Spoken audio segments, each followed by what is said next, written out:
Hello everyone. In this tutorial, we will show you how to make your signature bigger in Docusign. If you want your signature to look cleaner and be easier to see in your documents, follow these steps.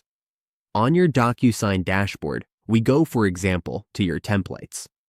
Once you have your templates, just click this, like Use This. Perfect. To change the size of your signature, we go to Edit. Click the three dots and wait for it to load. When it's ready, click Next. Next. Add fields. Let's load and go to the next add field so we can change the size. Here, we can change the size by clicking the signature box.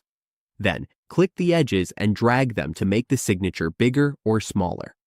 The box will change size as you adjust. We can move it if needed. We can also adjust the initials. If you have a stamp, you can change it the same way by using the corners of the box. Just drag the corners to change the size. It's easy and simple.